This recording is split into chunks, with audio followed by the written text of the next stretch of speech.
High, আমি সুমনা। আজ শুরু করছি আমার ২৮ দিন ২৮ রাজ্যের লোকশিল্পের দ্বিতীয় দিন। আর আজ আমি বানাচ্ছি উড়িষ্যা রাজ্যের বিখ্যাত পটচিত্র, এক অন্যান্য ঐতিহ্যবাহী লোকশিল্প। এই পটচিত্রের নাম এসেছে সংস্কৃত শব্দ পট্ট মানে কাপড় বা কাগজ, আর চিত্র মানে ছবি। প্রাচীনকাল থেকেই পুরীর জগন্নাথ মন্দিরের গল্প, কৃষ্ণলীলা আর পৌরাণিক কাহিনী ফুটে ওঠে এই ছবিগুলিতে। প্রাকৃতিক রং, তুলি আর প্রাকৃতিক সৌন্দর্যের মাঝে খাঁটি হাতের কাজ, প্রতিটি ছবিই যেন এক জীবন্ত গল্প বনে।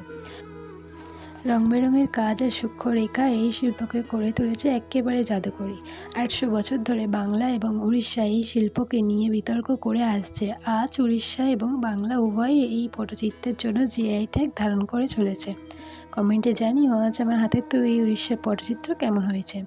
আপনি যদি ইউটিউব থেকে দেখেন তাহলে লাইক, সাবস্ক্রাইব করবেন, আর যদি ফেসবুক, ইনস্টাগ্রাম থেকে দেখেন তাহলে লাইক আর ফলো করে পাশে থাকবেন।